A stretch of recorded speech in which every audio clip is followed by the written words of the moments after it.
Now 250,000. Now I'm going to get 275. I'm going to get 275. 3. Now 300,000. Now 3 1/4. 325. I'm going to get 3 1/4. I'm going to get 325. Now half. Now I'm going to get 300.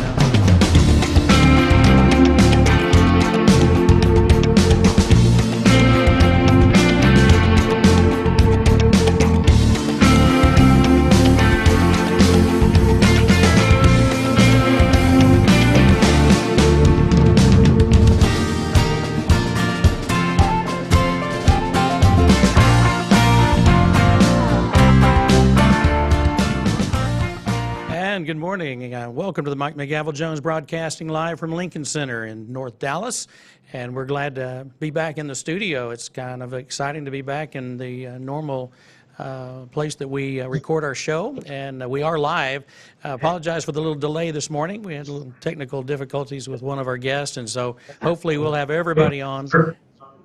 And this morning's show is going to be brought to you by United Country Real Estate, America's #1 recreational and rural real estate company, and United Real Estate located in a major city near you. My guests today are livestock industry icons, and I'm really thrilled to have on the show today Mr. John Campbell and Mr. Corbett Wall. Good morning, gentlemen. Good morning. Well, just kind of give a little opening comment here. We have a cross-section of the world watching today across the United States. I know that we had over 25,000 people that have shown interest in the show today, so we appreciate them being on. Now, we're going to be talking about livestock in the United States, but also we've got people in South Africa and all around the world that are watching right now. A lot of these folks, I'd say the vast majority of Americans, they know very little about how cattle are raised, how they're sold, how they're processed, and how they end up in the grocer freezers and the meat cases. So we're going to cover a little bit about that today as well and kind of clear up the picture for folks, because a lot of the kids across the country think that food comes in a box, it's not produced. And so we definitely want to talk about that. John, I'd like to ask you to just kind of give yourself a little introduction. Tell us about your company, how long you've been in business, and the magnitude and size of your company, please.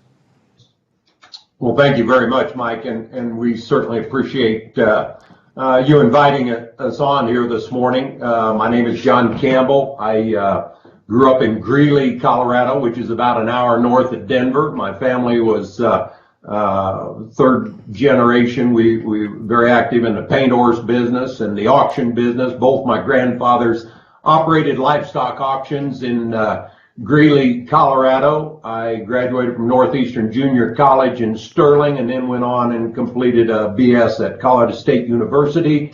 I was very honored to be a member of the national champion livestock judging team there. I worked for Monfort of Colorado right out of college, and then right at 40 years ago, I started here with Winter Livestock. We're Colorado's largest livestock auction in La Junta, Colorado, which is in the southeast corner. I auctioneered the sale here for 20-some years. Also worked the sale at Dodge City, Kansas, until my mentor, Jerry Kepler, retired, and that's been, I don't know, 15, 18 years ago. I took over the management here at Winter Livestock, our branch in La Junta, Colorado. Tell me, and now y'all have multiple locations, isn't that right? Yeah, we do, Mike. We have the auction. Jeff Brown manages our sale in Riverton, Wyoming. Mark Winter is at, along with Mike and Jake Lewis and Steve Stratford, are at Pratt, Kansas. And then Brian Winter manages the sale in Dodge City, Kansas. Very good. Well, I sure appreciate you being on. We've been looking forward to it, and we kind of put this thing together pretty quick. So I appreciate you getting on. I want to go ahead and introduce Corbett Wall. And Corbett, you and I, we've all known each other for about the same amount of time. And Corbett, give me a little bit of background on you and everything that how you got in this business. I know you have your father got you involved a long time ago. Tell me about all that. Yeah, I grew up not far from John in northeastern New Mexico, and grew up there and in the dry country. And my dad was a cattle trader and a country cattle buyer. My granddad had built the sale barn in Clayton, New Mexico, but he had gotten out of that long before I come along.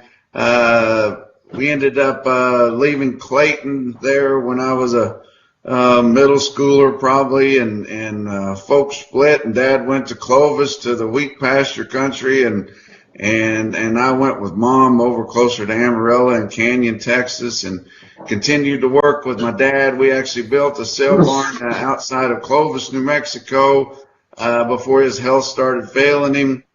I was going to college at West Texas A&M.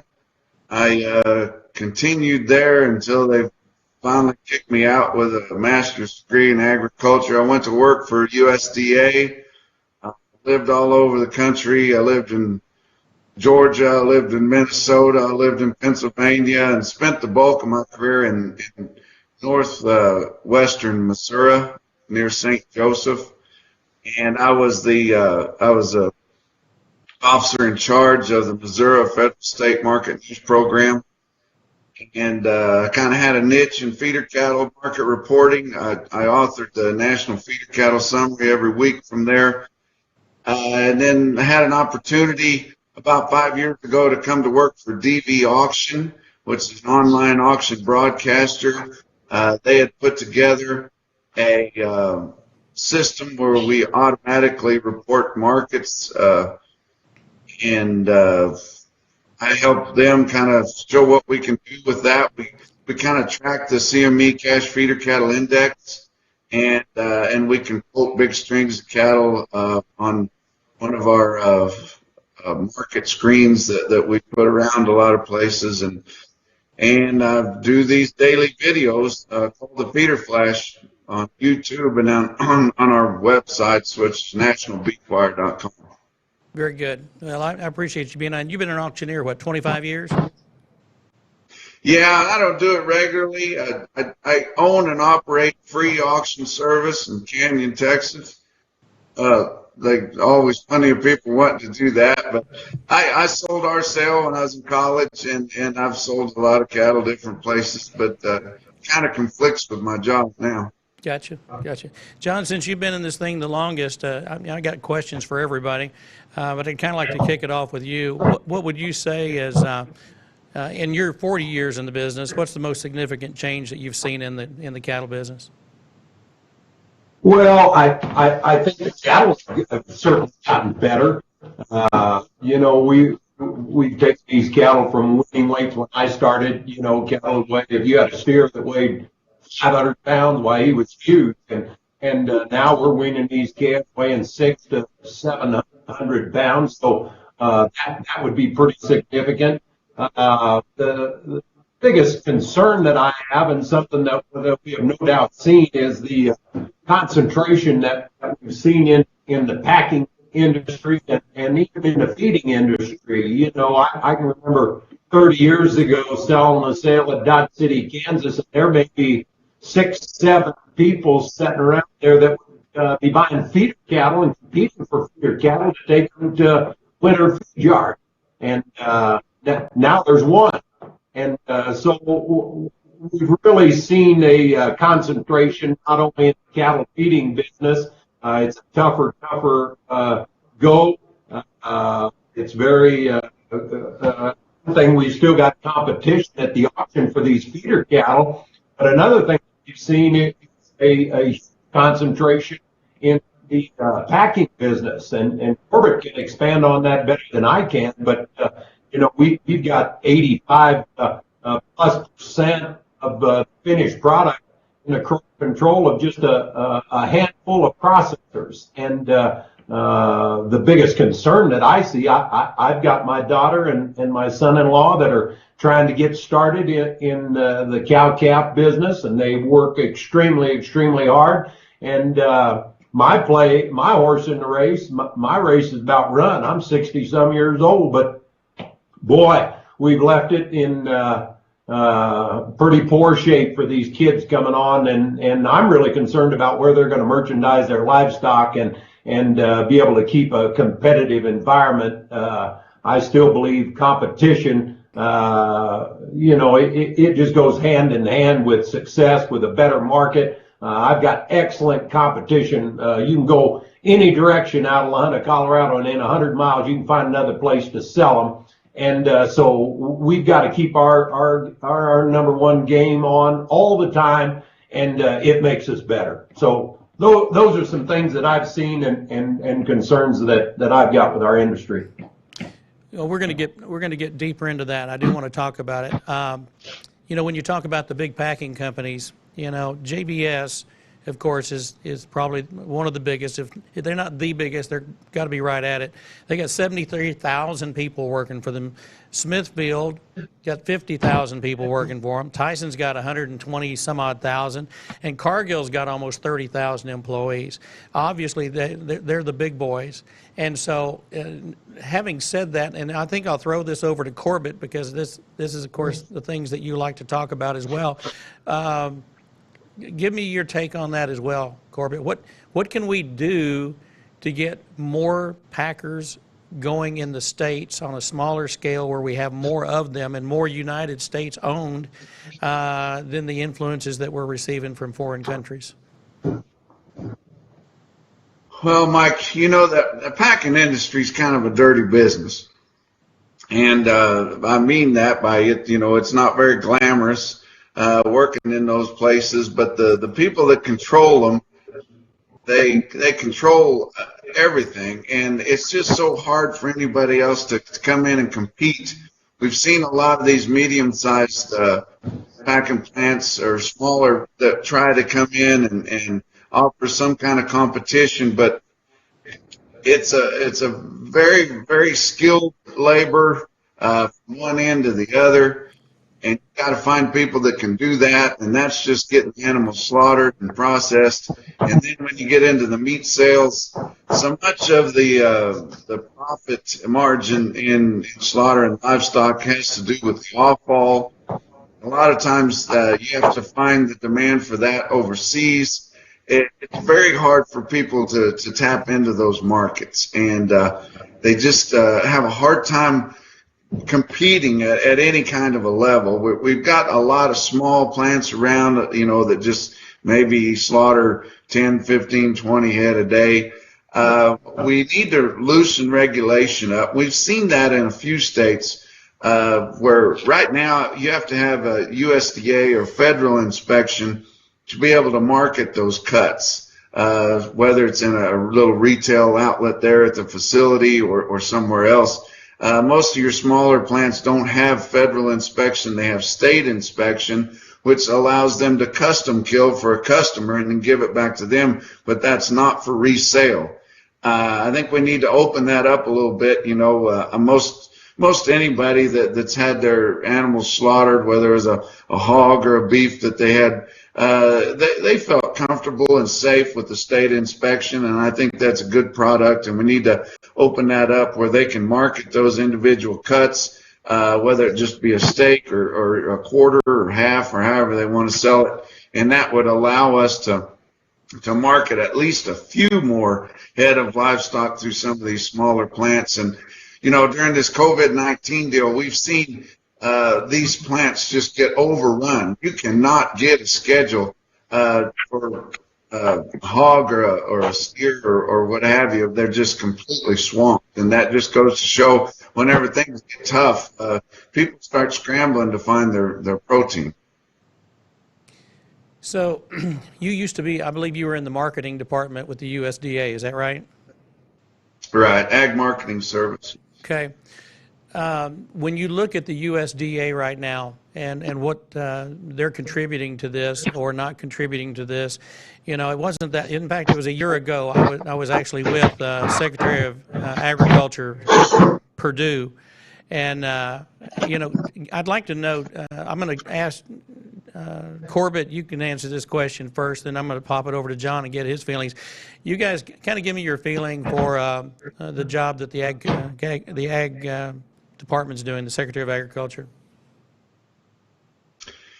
I think he gets beat up pretty bad in not in media, mainstream, but in the ag sector, he gets beat up pretty bad. He's put his foot in his mouth a couple of times, and your ag people don't forget that very quick. one of his famous statements was, in agriculture, you either get big or you get out. People don't want to hear that. We're trying to preserve the small farmer and rancher and the ones that really hold these small farming and ranching communities together all across the nation. The lion's share of your agriculture people are not big fans of corporate agriculture, and his name's pretty famous. He comes from corporate agriculture, and so I think a lot of people are getting that feeling about him that he's for big ag. But I will say that he is educated and well versed on what's going on. You don't have to brief him on every subject that comes up and every crisis that's affecting animal agriculture, especially. He knows how A, B, and C get connected and how you get around everything. I assume his hands are tied. Right now we're seeing these big four packers make astronomical profits that we've never seen. They're making well over what they're paying for. They're doubling their money plus. And we see some kind of positive things for them coming out with this COVID-19, where they're staying and working and they're keeping us fed, all this kind of thing, trying to keep the workers safe. But they never mention how much money they're making. I mean, it's the greasiest deal anywhere. You buy a steer for $1,300 and you make $1,700 or $1,800 off of him, and you're killing 3, 4, 5, 6,000 of them a day. That's a lot of money. And Sonny Perdue knows that. He knows some things that would help fix that. Whether he has the ability to get it done or not, I don't know. And it's partly the problem of these producer associations not being able to get together and deliver him one message on what the grassroots really wants to do. Most of them spend more time throwing rocks at each other.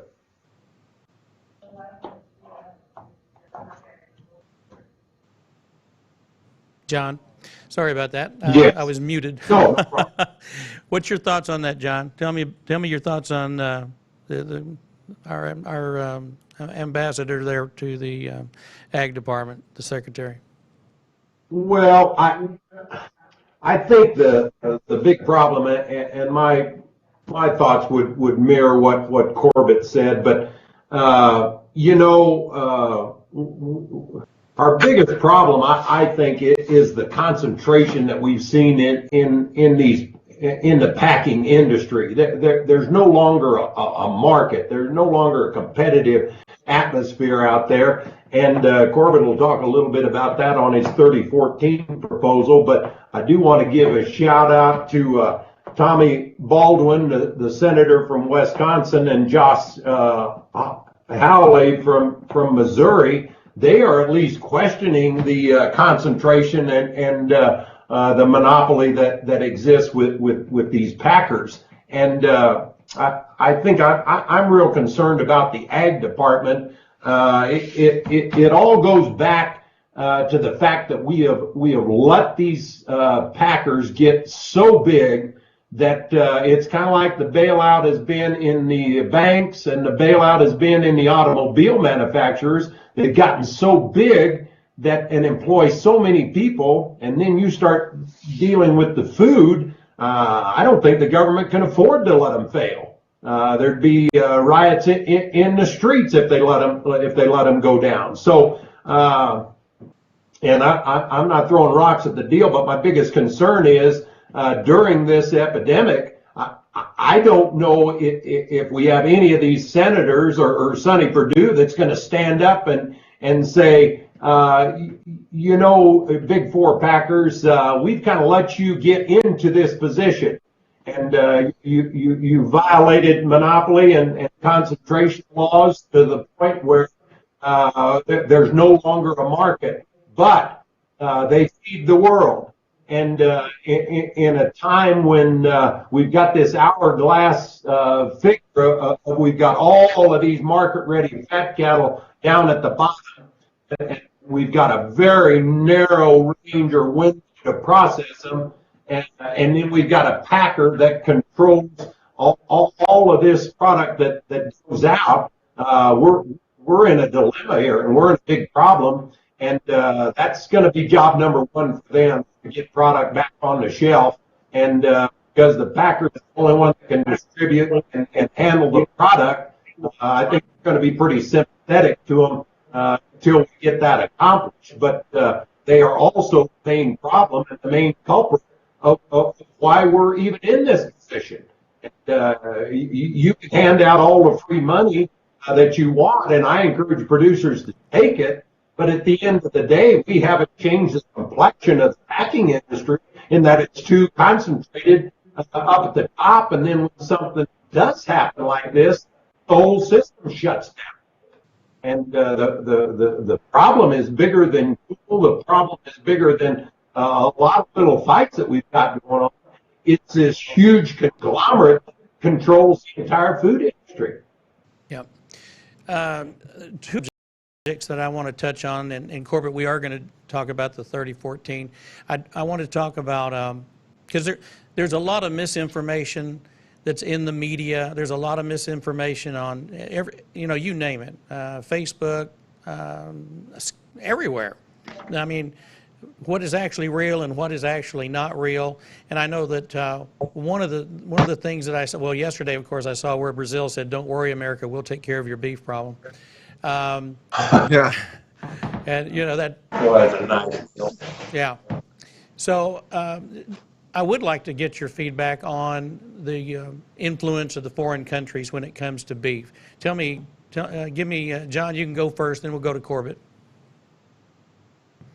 Well, it was kind of a kick in the face to the American cattle producer when we've got and the Brazilian market, I understand it, is already opened up, and I've heard people talk about, well, we need Argentine beef because it's leaner to mix with our hamburger, and boy, that's a tough pill to swallow when you're a producer, and I'm one of them, sitting out here with about 400 fat cattle to sell in the next month, and no way of killing them, and they're just getting fatter and fatter, and I don't know what we're going to do, but it's going to be devastating. This is going to be kind of the final nail in the coffin for a lot of these independent producers and these guys that don't hedge their cattle, and we're just taking more competition out of the market, and to be introducing Namibian beef. I've been to Namibia,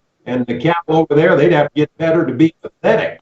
But that's the government. That's the position that we're in, and I'm afraid they're going to welcome product if it comes in and all it needs to be is ground and distributed. I don't know what kind of position it's in, but they're gonna get this ground product out there. And it's I don't think that we need it. It's in direct competition with our domestic product that we got, that we know is a better product. It's a far superior product. One thing that we're great at, and that's cattle. Eating cattle and fat, and it's the best product in the world. But we've got a real dilemma there with this pork beef coming in. Corbett, chime in on that, will you? Before we do that, I do want to welcome Matt Lowry on. He is, I guess, you in Nebraska today? Yes, I am, Mike. We're in with this group of gentlemen. We, of course, Matt is the 2008 LMA Livestock Marketing Association champion livestock auctioneer, and also one of our instructors up at Worldwide College of Auctioneering. So we're glad to have Matt on today. And this whole show started because of Matt. I called Matt and said, "Hey, you want to do a show on cattle? And you got anybody you'd like to have on the show with you?" And he recommended these two guys, and I'm sure glad that he did. Thank you very much, Matt. We're gonna. Well, thank you, Mike. I tell you what, both of these guys are they're a voice of the industry, and I respect both of them. I don't think I've personally had an opportunity to meet John, but Corbett has become a good friend of mine, and so I certainly appreciate both of these guys taking the time and representing the American cattlemen, because that's why we're here. This is what it's about. We're all for the same thing. We got different ways to get there, but we're all for the same thing, and that's what counts. Very good. Let me go back to, now this is, some people think this is a crazy thing, but look, there's a lot of videos running around on various social media sites and discussions about cattle being killed and animals being killed and crops being turned over and or under. And Corbett, you want to address that for me a little bit? Yeah, I think there's been a little bit of false information coming out on that.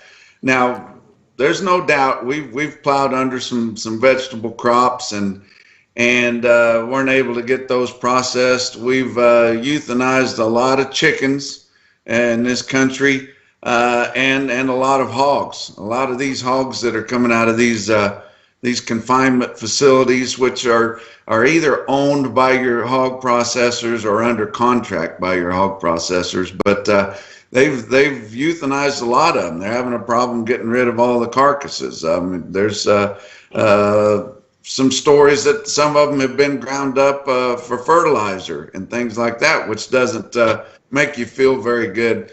But the stories about euthanizing cattle, with the exception of maybe some Holstein bull calves that cost more to feed and get going than what they're worth or what they're going to be worth. There's no mainstream beef cattle, especially finished cattle, being euthanized right now. I mean, they're still worth over $1,000 a head. Now they are starting to get big, as John mentioned a while ago. The industry has kind of asked us to pull back on the beta agonists, which promote growth at finish, and also pull back on some of the implants, which is a light steroid that promotes growth, and just trying to slow those cattle down a little bit, and maybe even change their ration to slow them down. But they're just starting to log jam there towards the end of the process. And even when we do get these plants back up and going full steam, it's going to take a long time to work through them, and they are getting bigger all the time. They will be able to process those, but it's all about tonnage, and some of these steers are going to weigh a ton before they get them processed, and of course you're going to get penalties for having heavy carcasses and things like that, and it makes a bigger ribeye than most people want to sit down and eat, but I don't think in the cattle business, the destroying product has gotten to that level yet. Okay. Speaking of technology platforms, of course, you're with DV Auction, and I guess, of course, we've got Superior across town here in Fort Worth, down in the stockyards. What percentage of cattle today that is sold at a sale barn has a technology platform behind it? Is it almost all of them, or is it all of them, or where are we in that place? Well, it's there's several levels of that. I mean, you can go all the way to the top and have a third party coming in and evaluate you and get you. We could call cattle that are just long time weaned, vaccinated, and taken care of, being a program in themselves. They may not be sponsored by any name, but I would say it's very specific as part of the country you're in. You get in the southeast, you're going to have a lot of people that never had their hands on their cattle.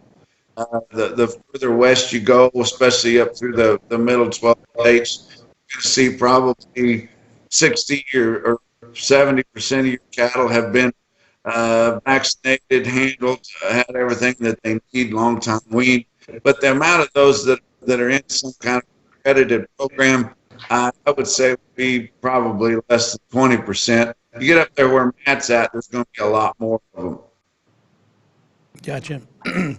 While we're on the subject, we probably ought to talk about your 3014 minimum cash trade movement. Tell me about that. Explain what it is and what it's all, how it came about.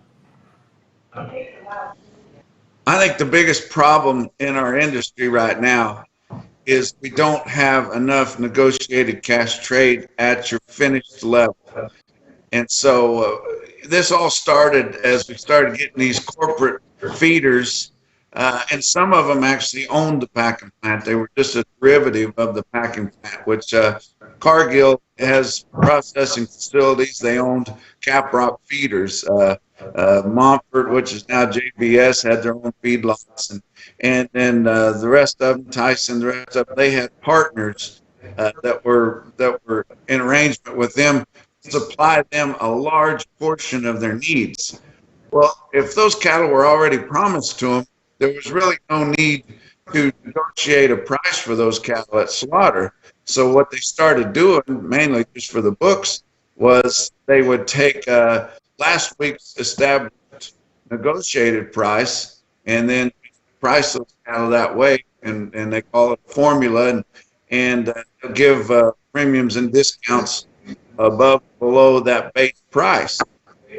The base price being established by the few people that actually sold their cattle on the open cash market for current delivery.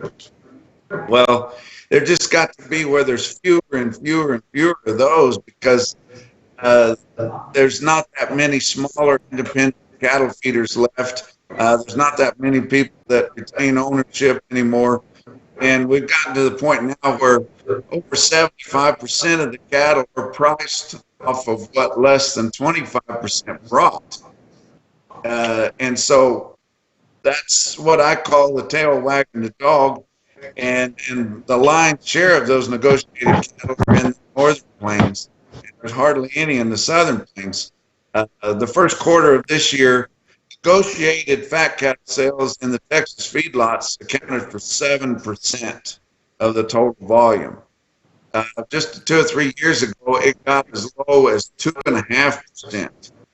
Well, it gets so easy for the packers to manipulate the trade in that very, very small portion that it's not fair, and we lose market position, and we don't ever have an opportunity to gain it back. So what I felt strongly about was some people that are heavily involved in U.S. Cattlemen's Association, some key state affiliates from NCBA, but the state affiliates that are grassroots and are really answering to their members. We got together and decided to push an initiative we call 3014, which is what we want: a minimum negotiated cash trade of 30% of the volume per large packing facility on the cattle. And the 14 is we want those cattle to be delivered within 14 days or a current sale.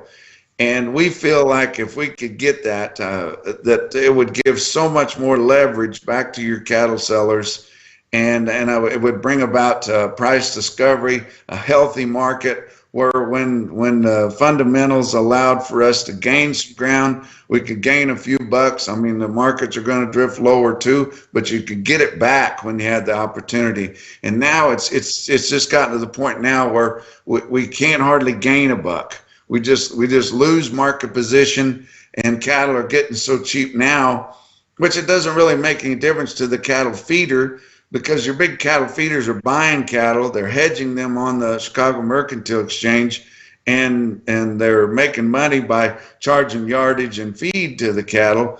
And then the only profit they can gain is just the basis, which is the difference between cash and futures whenever those cattle are done. And they're happy with that.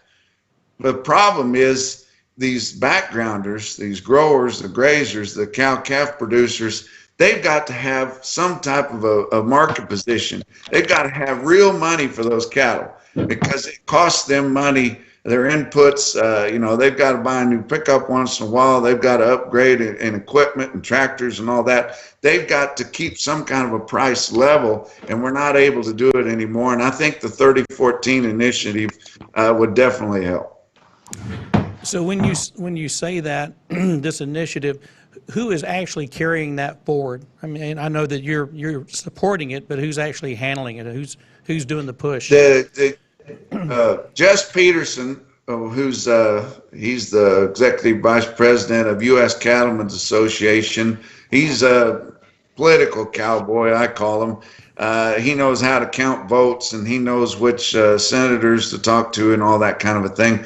The way that we're trying to get that done is mandatory price reporting is up for reauthorization this fall, and it mandates several things in the reporting of fat cattle sales. We want to get this attached to the reauthorization of mandatory price reporting, and that will be the easiest way to enforce that too, because all of your major packers have to report all their sales information to USDA twice a day, every business day. So the information's right there. We could see what's going on. So the U.S. Cattlemen's Association knows which senators to talk to, the ones that are on the ag committees, the ones that are going to play the biggest role in this reauthorization. We're trying to get as much support as we can from some of these other associations, state affiliates, some key producers within the industry, and we've got a sign-on letter that we've got almost 5,000 signatures on right now, and we're going to be presenting that to your big ag senators like your Charles Grassleys of the world. Is this something that the public needs to get involved in, or is this more of an industry movement? You know, we don't feel like just a signature from just some individual pulls much weight. We've asked people that have businesses that are going to be affected by this to get on and sign on.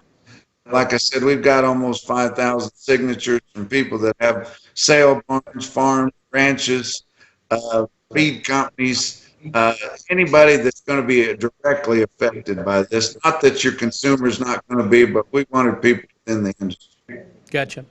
John, what's your take on this? I'm assuming you agree with this. Yeah, I think it's a great starting point, and really all we're trying to establish is get some get some competitive market structure back into the selling of these fat cattle. And one thing I'd expand on a little bit, Corbett said, 25% of the cattle from 15 to 25 in negotiated trade is establishing the price for the other 75 to 80% of the cattle. And one thing to qualify that, if I'm feeding some plainer cattle, I'm not going to grid them or put them on any kind of specs. I want them to bid me live. There they are. You take a look at them. You buy them. And they're the plainer end of the spectrum. So it's kind of a double whammy. You're basing the price on 75, 80% of the cattle on essentially the lower 15% of the cattle that are even available. And one thing that is also kind of treacherous out there is it is extremely hard for the feed yard to buck this system. When you don't have competition in your market, as I mentioned earlier, boy, if somebody doesn't like the way I'm merchandising cattle, they don't have to look very far, and they can find somebody else that'll sell them for you. Well, a lot of these feedlots, because of where they're located, they've got one or maybe two packers, and most of the time just one that's going to be the only voice out there to even try to buy their cattle. Well, they can't afford to tick those guys off, and I know this case in point, a place where I fed cattle before. They had just a spot-on fat cattle salesman. He's the best I ever seen. Well, he made one of the packers, Cargill, upset. They just drafted him a letter and said, "We're never going to be back." And so you're not going to get a lot of voice. That's why we're trying to get NCBA and a lot of these third-party affiliates that are tied with the Texas cattle feeders, with the Nebraska feeders, the Colorado livestock, the KLA. They're a voice for all of those people. That's going to have to be the voice of the feedlot operator because, and I know this happens, he's essentially blackballed. If he tries to bring up a voice and say, well, you know, this packer did this or this packer did that, they just blackball him and they don't ever show up. And I know that happens for a fact. Well, then you're down to one guy to buy all your fat cattle, and you're forced into a posture of making a deal with the devil. Well, the best I can do for my customers and for myself, I got to get these fat cattle sold, is I got to take the high of the week. That's the only way I can consistently sell these fat cattle, because there is no market anymore. If one of them's bidding 95, hell, they're all bidding 95. And there is just such a discrepancy at $377 on the cutout value. If anything, the consumer is getting worked over by this price. And hell, our fat cattle are at the lowest point they've been in over 10 years. The producer's getting $95 for them, and the packer's selling it for $377. If there was more competition out there, and if we'd enforce the monopolistic laws that exist, we'd have a lot better posture. But everybody's tied into this deal, and their hands are tied. They can't move. Yeah. Well, it's tough. Matt Lowry, you're a four-generation rancher, first-generation auctioneer. You won the 2008 Livestock Marketing Association championship. I know that you do sales all the time. You've done over 5,500 sales, from what I understand, and you do about 200 sales a year. What are you seeing in the marketplace, and how far out do you go? Tell me about your travels a little bit. How big a coverage do you do? How many states are you in? And kind of what's going on from an auctioneer's position right now? Well, right now, I mean, as far as we're just wrapping up, I've got one more bull sale this year, and I'll have about 75 registered sales this year. And then I kind of get back to work and become a rancher and an order buyer, buy a lot of pound cows, a lot of recips, a lot of heiferettes and that type of stuff. But you know, pretty much is any auctioneer. If I got an open date and you need me, I'll go. And you know, but as far as on the front lines, and most of my travel is right there on Highway 20, you know, from Atkinson, Nebraska, all the way west to the Wyoming border. And so I'm very blessed. The fact is that the people that I represent behind the microphone are very auction-minded people, and it's competition in the marketplace. And I think the one thing that when we talk to John and you talk to Corbett, and the one thing that we're missing right now within this fed cattle industry is competition in the marketplace. And there's a lot of different flavors out there, and there's a lot of different ideas in what they think is right. And I'm not saying there's not any of them that are wrong. The fact is that we all know that it's going to take unity within this industry to figure it out. And John Brent mentioned something the other day. He said, and it made me smile because it was spot on. You know, we need to take the leadership of this industry in each individual group, lock them in a Motel 6 and knock their heads together and say, we're going to figure it out when with no food, no water, no nothing until we get this figured out. Because it's the only way right now that we're going to figure out how to get on the same page. And you know, the thing about it is each and every one of us in this industry probably have generation after generation. This is about heart, because we love what we do. It's not the cattle industry, it's the lifestyle. It's what we love. And so sometimes we lose sight of maybe what really is important. And it's kind of like fighting with your family. You know, every once in a while you just got to put it down and say, you know what, we're going to go with it, and we're going to make the most of this thing. But you know, there's some awful long faces at these auctions. You know, these people understand that things are tough. You know, I've been in conversation just in the last 2 weeks. They're definitely planning on dispersing some cows. And you know, as far as what we're seeing as far as kill cows, I've been doing this for 25 years, and I can't remember a May that we've seen this few of kill cows. And I think these numbers are maybe not out there like we think they are. There's more grass available in the state of Nebraska than I've seen in 30 years at least.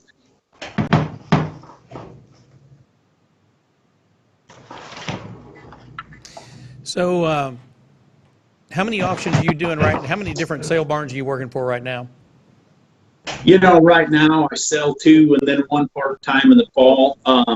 I'll sell in Bassett and Valentine, and in the fall I've been going to Phillips, South Dakota a little bit on those big runs, and we get 12, 15,000 head of calves. Thor will have me come up there and help. But, as far as livestock markets, I've got enough going on here. I've got 600 cows around here, and it's just dang near a full-time job almost. So we're making it work anyway.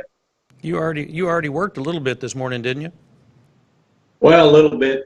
We got 500 cows sorted up. In fact, the crew's over there pregging cows right now, and so as soon as I get off, I'll probably go back and help them. Hey, John, going back, since you've been in it the longest out of the group, back in the day when I was in media, and this goes back into the late 70s and early 80s, and it's been about 40 some odd years ago, and I used to cover the Fort Worth, we used to call it the Fort Worth Fat Stock Show back then. And then of course they dropped the name Fat Stock, or the Fat. Tell me about that transition between what the cattle used to be like and then how they started getting leaner and bigger and better bred. Well, yeah, very, very true. The genetics have just done handsprings and through the use of artificial insemination and which is nothing new. It's been around, but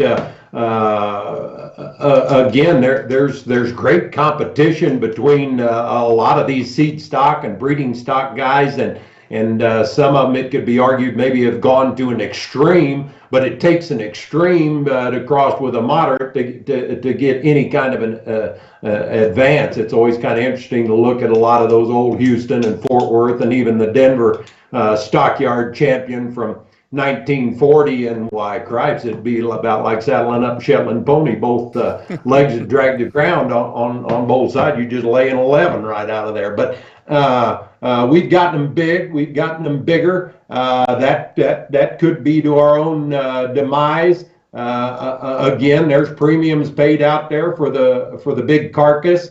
It changes, and cattle are very slow to change. We don't have the gestation time to work with like a hog does. But the Holstein market, and it's kind of gone by the wayside because it's getting harder to kill them. But man, oh man, they put a lot of tonnage on the market, and there's a lot of tonnage in these cull cows, and I agree with Matt. I think we're way short of numbers, and that's going to help us in the long run. But it won't help us if we can continue to get all the beef we need from other sources. And I'm off subject a little bit, but we have to be real careful in all of these moves and everything that we make. It goes right to the guy that has his hand around the throat of the industry, and that's the packer. And I'm not putting them down. They're very sharp. They're good operators. But you can do all this promotion, and you can label whether it came from Canada or from the U.S. But the problem lies is there's no trickle down through the industry to the grassroots producer. The cow-calf guy, he doesn't get the big up and the big push because of the COVID virus, because of the shortage of beef. It all goes into the hands of the guys that's holding the purse strings. And if anybody comes away from this with anything, The cow-calf business is not some glorious deal. You see these guys driving around with dually pickups and this and that. Hell, they're making payments on that, and probably their wife's washer and dryer. It's a living. It's a living that we love and we want to protect, and we'd like to save it for the next generation that's coming up. But if you're talking about big money, there's some great operators that do a great job at it. But at the end of the day, if you've ranched all your life and you've got your cows and your ranch paid for, that's about all you can hope for. And why it would be mission impossible for a young guy to try to borrow enough money to buy a ranch or to buy a set of cattle. Why, cripes, he couldn't even pay the interest on it. And we're looking at an industry where the median age is probably close to 70. And unless grandma and grandpa or mom and dad are going to help you get started, you don't have a chance. And I think all of us, that's what we would like to protect and make it a viable industry again. And the only way we know how to do it is through. I think John got froze up a little bit. I'm going to go to Corbett, and I'm going to ask Corbett about the McCool petition. Can you tell me about that? Yeah, sure. Several years ago we had country of origin labeling in our meats, and your consumers would be able to see where that product might have come from, or where it did come from, whether it had been shipped over from some foreign land and then cut up and processed here, mixed with American product, or maybe a product from some other country, and then before it finally got to the retail shelf.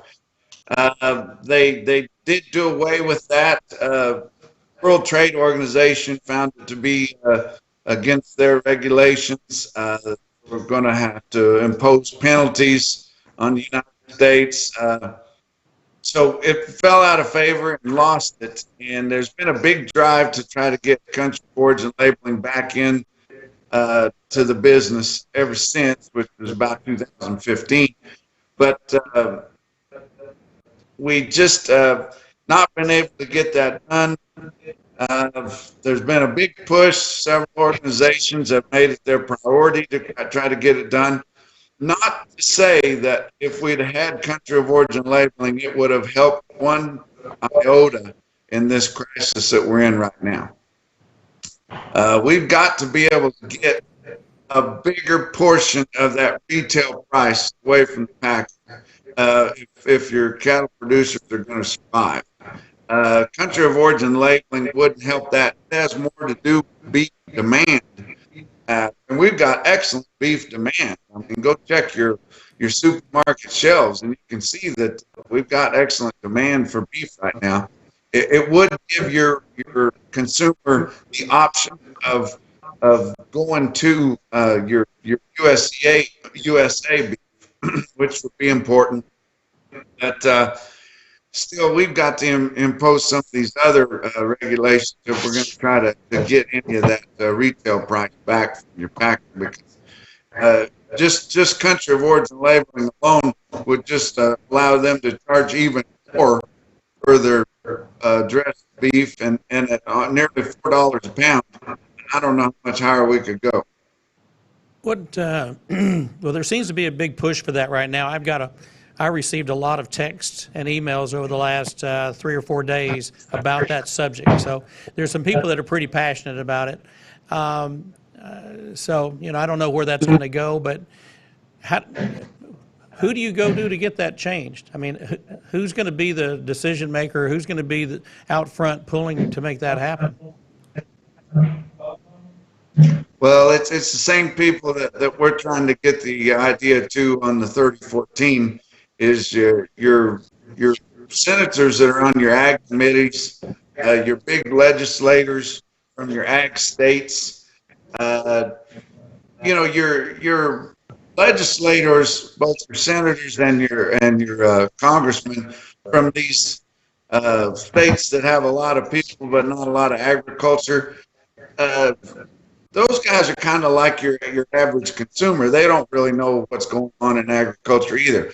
We figure that there's less than 2% of the America's population that's directly involved in production agriculture.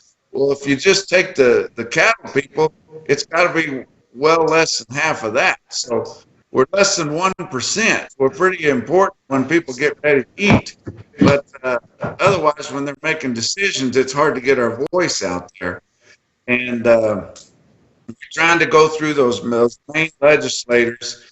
And I think most of them have their heart in the right place. You know, I'm talking about your Mike Rounds, your John Thunes.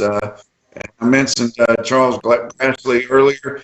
Those guys are the ones that we have to get the message to, and they're the ones that can do something because everyone else will listen to them because they know that they're in a part of the world that is very important. Got it. John, we're going to be wrapping up here pretty soon. Is there any subject, John, that you'd like to talk about or cover or mention, or something that's kind of eating on you want to talk about? Well, I think expand a little bit on the Cool program. I think it's great. I think it's a great idea. You need to label your product, and the consumer deserves to know where it comes from. I think we've got bigger fish to fry than Cool, but I'm all for Cool. My wife sent me to Walmart the other day, and I'd rather get beat with a log king than go to Walmart. But I did, and I got back, and I thought, I ought to look into this labeling a little bit. And I picked up my pecans, and there in the little tiny print was product of Mexico. And then I got a little honey, and I've got neighbors that are in the honey business. I should have been more conscientious of what the honey said, but it said product of U.S., Mexico, Argentina. And then I went over and I got my Folgers coffee, and sure as it, Juan Valdez, Central America. And so I think we're a little foolish in believing that the consumer is out there shopping for where they're a product of. We've got so much co-mingling of all of these products that, and I wish I was wrong, and I wish people would just shop the label. But it's in the grocery store, so they think it's fit to eat, so they buy it on price. And I don't know if it makes a difference if it's got a Canadian maple leaf on it or a U.S. flag. And I wish it did. I wish I was better at that. And some people say, well, when it comes to food, these guys are going to want to know where it comes from. I don't have any idea if my snow peas come from Central America or my watermelon from old Mexico. And shame on me. I should. But it again plays into the meat department, and the packer is going to capitalize on all the meat department. That's his product. That's what he's going to sell. And I don't know if we'll get along dictating to him how he's going to merchandise it and how he's going to sell it. I hope we can. I think it's a good idea. But folks, we're the three of us, we're in the cattle business. We don't have any play on what goes on in the meat business. And there's got to be some distinction there. And we're all three on the same page, and we're all for the cattleman and the cow captain, the feeder and the stocker guy. But we lose control when cattle turns into meat, and we don't have much to say about it. I wish we had more. I got you. Well, I understand, and I feel the same way about it. Corbett, you got anything you want to talk about before we wrap this rodeo up? Well, I know you're an auction man, and I know all three of us are too. And John mentioned that earlier. I think that competitive bidding, Matt talked about it, that's where the rubber meets the road, and we need more of that. This 3014 deal that we're pushing, a portion of that 30% negotiated cash, that would include all your auction cattle. We don't have a lot of fed cattle markets anymore. We have one online fed cattle market each week, and your packers barely participate in that. We have several fed cattle auctions up the Midwest still, and I think we should continue to promote that. A lot of folks don't think it's efficient to run finished cattle through an auction market anymore, and I can see that due to shrinking, and cattle are getting heavier, and it's harder to handle them and things. But the auction method of selling livestock is by far the best and the most fair to both parties, and I think we need to continue to promote that. Well, I appreciate you saying that, as the past National Auctioneer Association president. And, I mentioned to you guys last week that last week was National Auctioneers Week, National Auction Week. The focus was on the industry, and then we had National Auctioneer Day was over the weekend. So we're kind of coming out of a big auction push. And, I will always be an advocate of the free enterprise system and the capitalistic system that we have had the great fortune of having. I think government gets into too much of our business. I'm a real advocate for fighting against too much big government. And, it's one thing to help. It's another thing to just bail everybody out doing everything. And I think we've seen it in the car business. And, I'd like to see the trickle-down theory, as you discussed, from the cattle, from what the packers are doing. The ranchers, we need to treat our ranchers and farmers in America better, and we haven't done a very good job of that. And people forget where their food comes from until they're starving to death. So we got to get our act together. We got to start looking at politics for what it is and who's involved and who we vote in. And it doesn't matter if you're, I came from a dairy background, whether you're doing dairy cattle or if you're doing some of the others, you have to have knowledge, and the only way we're going to do that is to have shows like this. Now, John, tell us when you do your show. I know I watched your show the other day. When do you do that, and where do I go to see it? I usually put Tuesday after the sale. I think Winter Livestock now has gone to YouTube, but it's on the Winter Livestock website. You can go to videos, and my gosh, I appreciate all the people watching. I had one show that talked about chicken shit, so it had 200,000 hits. I appreciate everybody watching, but it's the Winter Livestock web page. Now we've gone to YouTube with it. So thank you, and I appreciate people listening. And we're just trying to bring some awareness and kind of stir the pot a little bit. Maybe we'll touch a nerve with somebody that, besides all of us, can help us achieve what we have to. Well, we will certainly post your information and also Corbett and Mr. Lowry as well, so people can find you and watch you and see you. Corbett, tell us what your site is so they can watch you. Well, probably the easiest way to go about that is our website called nationalbeefwire.com. That includes a lot of our automated real-time feeder cattle market information.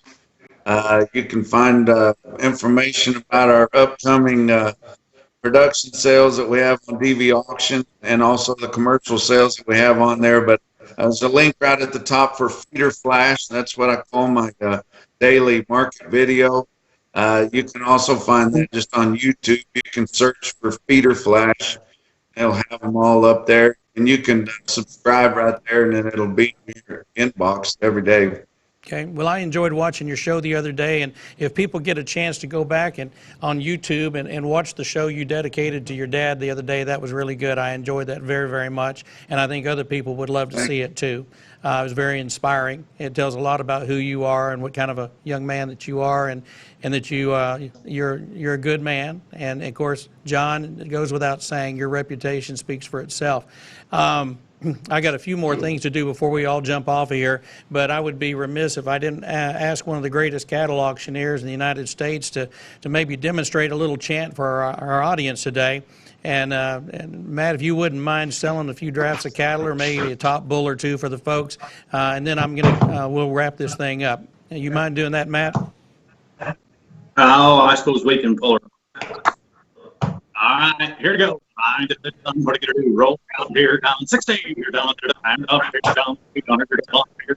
$5 down, $3 two, $2 down, $3 down, $3 down, 4. 64, then you did it. $5 down to the $65 you want to go down to the $5 down, Dad. Don't look down. 54, 50, 1, 2, 4. 1, 2, 4 on one leg. Jump. Here he comes. Here. The number 2 is one gap that the industry is talking about, and I'm told that spreads out the numbers from birth to weaning to 365 and a cap that's not on for him right here. 5,000 here down 5, down 5, down 5, down 3, down 3, down 4, down 5, down 50, down 6, down 5, down 7, down 5, down 5 here, 8,000 down 5, down 10, down 10, down 5, down 12, down 12,000 left 5,000 so 11,500. All right. Thank you, Matt Lowry. Folks, I think that's a pretty good place to stop right there. I want to give a great shout out and thank you to John Campbell, Corbett Wall, and Matt Lowry. Thank you for being on the Mike McGavel Jones Show. I want to remind you to join me next week when my guest next Monday is going to be Rick Goodman in Nashville, Tennessee. He is the surviving son of Vestal and Howard Goodman, better known as the Happy Goodman family, one of the greatest known gospel groups to ever perform here in the United States and abroad. And very excited to meet with Rick next week. As always, and especially in these challenging times, I'd always like to close by reading something from the daily devotional. If you don't mind joining with me, it's the right time to do it. Meet me in morning stillness, while the earth is fresh with the dew of my presence.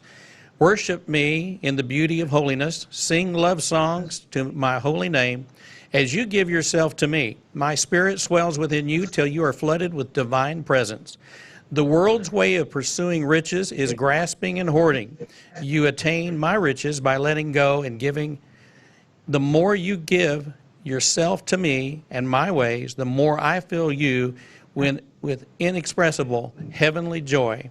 And amen to that. Until next time, on behalf of our sponsor, United Country and United Real Estate, and everyone that's been a part of this one, Travis, our producer, please take care of yourselves, practice safe distancing, and God bless. Thank you for watching the Mike McGavel Jones Show from Dallas, Texas. We bid you adieu. God bless. See you next time. Thank you, Mike. Thank you.